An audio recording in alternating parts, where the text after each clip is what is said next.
ഇതൊരു അനിവാര്യമായ പുസ്തകമാണ് എന്ന് നമുക്ക് പറയേണ്ടി വരും. ഇത് ഒരു അതിജീവനത്തിൻ്റെ പുസ്തകമാണ്. ഇത് സഹിതമാക്കുന്നതിൻ്റെ പുസ്തകമാണ്. മനുഷ്യരാശിയെ കൂട്ടിയോജിപ്പിക്കുന്ന, സഹിതമാക്കുന്ന ഒരു പുസ്തകമാണ് എന്നതാണ് ഇതിൻ്റെ പ്രധാനം. ചരിത്രത്തിൽ ഇതുവരെ ഉണ്ടാക്കാത്ത വലിയൊരു ഭീഷണി നാം നേടിക്കൊണ്ടിരിക്കുകയാണ്. ഇതുവരെയൊക്കെ ഒരു രാജ്യത്തിൻ്റെ പ്രശ്നം, ദാരിദ്ര്യത്തിൻ്റെ പ്രശ്നം, കീഴടങ്ങലിൻ്റെ പ്രശ്നമൊക്കെ ആയിരുന്നു. പക്ഷേ ഇന്നത്തെ ഈ ചരിത്ര മുഹൂർത്തത്തിൽ സത്യത്തിൽ അതിജീവനത്തിൻ്റെ പ്രശ്നമാണ്. കോവിഡ് അവൻ്റെ മാസ്ക് അങ്ങോട്ട് അഴിച്ചപ്പോഴേക്ക് ഉക്രൈനിൽ റഷ്യ അടിച്ചു. പാലസ്തീനെ ഇസ്രയേൽ കൊല്ലാക്കൊല നടത്തിക്കൊണ്ടിരിക്കുന്നു. ഇന്ത്യയും പാകിസ്ഥാനും തമ്മിലുള്ള യുദ്ധം വക്ക് വരെ എത്തി. എന്തുകൊണ്ടാണെന്ന് അറിയില്ല, ഇതിങ്ങ് തിരിച്ചു പോന്നു.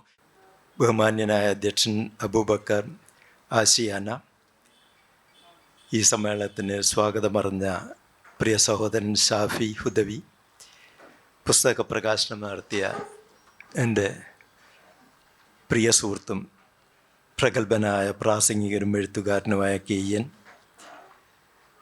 പുസ്തകം പരിചയപ്പെടുത്തിയ പ്രിയ സഹോദരൻ സുഹൃത്ത് സമദ് കുന്നക്കാവ്, ഇവിടെ പ്രഭാഷണങ്ങൾ നടത്താനിരിക്കുന്ന പ്രിയങ്കരായ Pramod Raman, PT Nasar, R Yusuf, Abdurahman UP, ഇന്ന് നമ്മുടെ ഈ പ്രോഗ്രാമിൻ്റെ നായകനായിട്ടുള്ള, പ്രധാന ശ്രദ്ധാകേന്ദ്രമായിട്ടുള്ള, താരം തന്നെയായിട്ടുള്ള മുഹമ്മദ് ഷമീം,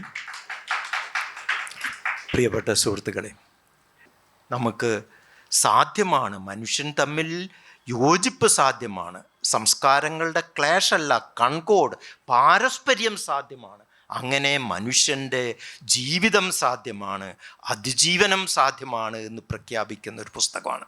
PK രാജശേഖരൻ ഈ പുസ്തകത്തിൻ്റെ സാഹിത്യാന്വേഷണത്തിൽ അസാധാരണമായ സാഹിത്യാന്വേഷണങ്ങളുടെ പുസ്തകം എന്ന് പറഞ്ഞു. അപ്പോൾ വേണമെങ്കിൽ KN പറഞ്ഞ മാതിരി ഇതൊരു അസാധാരണമായ പുസ്തകം എന്ന് പറയാം. ആ ഒരു നിർവചനത്തിൻ്റെ കൂടെ തന്നെ ഇതൊരു അനിവാര്യമായ പുസ്തകമാണ് എന്ന് നമുക്ക് പറയേണ്ടി വരും. ഇത് ഒരു അതിജീവനത്തിൻ്റെ പുസ്തകമാണ്. ഇത് സഹിതമാക്കുന്നതിൻ്റെ പുസ്തകമാണ്. മനുഷ്യരാശിയെ കൂട്ടിയോജിപ്പിക്കുന്ന, സഹിതമാക്കുന്ന ഒരു പുസ്തകമാണ് എന്നതാണ് ഇതിൻ്റെ പ്രധാനം. കാരണം ഇത് നിങ്ങൾ വാങ്ങിപ്പോണം എന്നൊക്കെ പറഞ്ഞാൽ ഇത് വാങ്ങിപ്പോയാൽ പോരാ, ഇത് വായിച്ചാൽ പോരാ, ഇതിൻ്റെ ദൗത്യം നാം പറഞ്ഞുകൊണ്ടിരിക്കുക തന്നെ വേണം. മനുഷ്യന്മാർ തമ്മിൽ യോജിപ്പ് സാധ്യമാണ്, സംസ്കാരങ്ങൾ തമ്മിൽ ക്ലേശല്ല, വൈരുദ്ധ്യമല്ല, അവ തമ്മിൽ കൊടുക്കൽ വാങ്ങലുകളുണ്ടായിരുന്നു. അങ്ങനെ മനുഷ്യജീവിതം സാധ്യമാണെന്ന്. കാരണം ഇന്നത്തെ അവസ്ഥാവിശേഷത്തിൽ ഏറ്റവും വലിയൊരു ദൗത്യം മനുഷ്യരാശി ഏറ്റെടുക്കേണ്ട സമയമാണ്. കാരണം ഇന്ന് ചരിത്രഘട്ടത്തിൽ, ഞാൻ പലപ്പോഴും പറയാറുള്ള കാര്യമാണ്, ചരിത്രത്തിൽ ഇതുവരെ ഉണ്ടാക്കാത്ത വലിയൊരു ഭീഷണി നാം നേടിക്കൊണ്ടിരിക്കുകയാണ്. ഇതുവരെയൊക്കെ ഒരു രാജ്യത്തിൻ്റെ പ്രശ്നം, ദാരിദ്ര്യത്തിൻ്റെ പ്രശ്നം, കീഴടങ്ങലിൻ്റെ പ്രശ്നമൊക്കെ ആയിരുന്നു. പക്ഷേ ഇന്നത്തെ ഈ ചരിത്ര മുഹൂർത്തത്തിൽ സത്യത്തിൽ അതിജീവനത്തിൻ്റെ പ്രശ്നമാണ്. മനുഷ്യരാശി അതിജീവിക്കുമോ ഇല്ലയോ എന്നൊരു വിഷയത്തിലാണ് നമ്മൾ എത്തി നിൽക്കുന്നത്. ഈ അതിജീവനം സാധ്യമാകണമെങ്കിൽ ശാസ്ത്രം പറയുന്നത്, മതങ്ങളെല്ലാം പണ്ടും പറയുന്നിരുന്നത് എന്താ?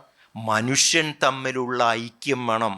മനുഷ്യൻ ഐക്യം ഉണ്ടായാൽ മാത്രമേ പൂർണ്ണമായിട്ട്, ഇതൊരു ജാതിക്കാരല്ല, ഒരു മതക്കാരല്ല, ഒരു ദേശക്കാരല്ല, ഒരു ഭാഷക്കാരല്ല, സമസ്തമായിട്ടുള്ള മനുഷ്യരാശിയുടെ ഐക്യം, ആ ഐക്യം തന്നെ മറ്റ് ചരാചരങ്ങളെ കൂടി തങ്ങളുടെ ഒരു ഭാഗമാണ് എന്ന് കാണുന്ന സമഗ്രമായിട്ടുള്ള ഒരു ഐക്യം കൊണ്ട് മാത്രമേ മനുഷ്യരാശി നിലനിൽക്കുള്ളൂ എന്ന് പറയുന്ന സമയത്താണ് ഏറ്റവും വലിയ തല്ലുംപിടി ഇവിടെ ഉണ്ടാകുന്നത് എന്നുള്ളതാണ് ഭീകരമായിട്ടുള്ള അവസ്ഥ.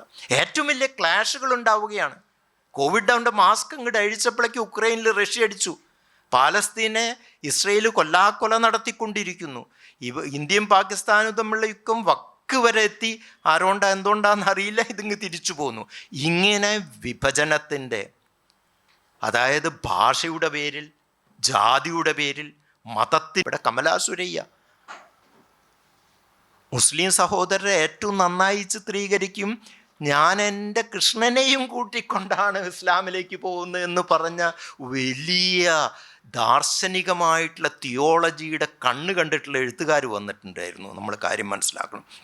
അപ്പോൾ ഇതിലേക്ക് നമുക്ക് നയിക്കാൻ വേണ്ടിയിട്ടുള്ള ഒരു ഒരു ഒരു പ്രധാനമായിട്ടുള്ളൊരു വഴി കൂടിയായിട്ട് കാണണം. എന്തുകൊണ്ടാണ് സത്യത്തിൽ ഈ ഈ ക്ലാഷ് ഓഫ് സിവിലൈസേഷൻ്റെ കാര്യത്തിന് കൂടുതൽ അതിനെ പ്രതിരോധിക്കുന്ന സമയത്ത് കൂടി പലപ്പോഴും അത് നമ്മളെ വിഴുങ്ങിക്കളയും. ഇങ്ങനത്തെ ഒരു പ്രശ്നമുണ്ട്.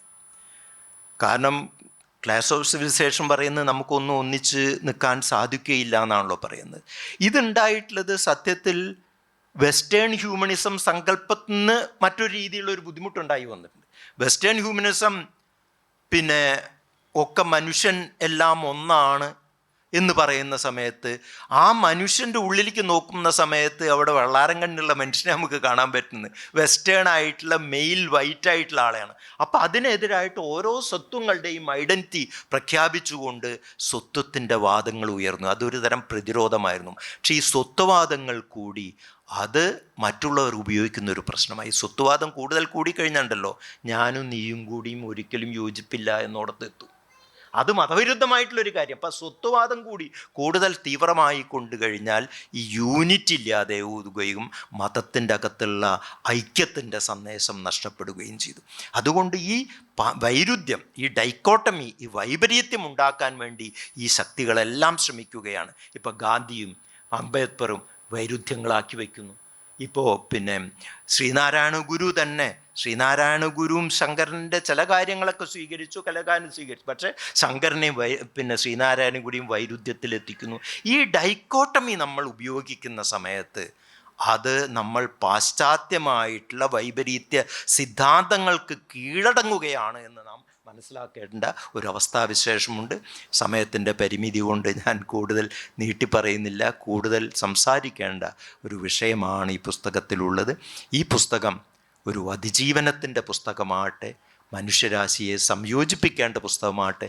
ഇതിൽ ഗയ്യൻ പറഞ്ഞുമായിട്ടുള്ള സംശയങ്ങളൊന്നുമില്ല. ഞാനും ഷമീമൊക്കെ ഒരു തരം ആത്മീയതര ആൾക്കാരാവുണ്ട്. ഇതിൽ ഒട്ടുമുക്കാലും എല്ലാ വിഷയങ്ങളോടും പൂർണ്ണ യോജിച്ചും സംവാദത്തിന് വേണ്ടി കൂടി അഭിപ്രായ വ്യത്യാസമില്ലാത്ത ഒരാളാണ് ഈ പുസ്തകത്തെ സംബന്ധിച്ചിടത്തോളം ഞാനെന്ന് പറഞ്ഞുകൊണ്ട് ഈ പുസ്തകത്തിന് എല്ലാ വിജയാശംസകളും നേർന്നുകൊണ്ട്, ദൈവാനുഗ്രഹം നേർന്നുകൊണ്ട് അവസാനിപ്പിക്കുന്നു. നമസ്കാരം.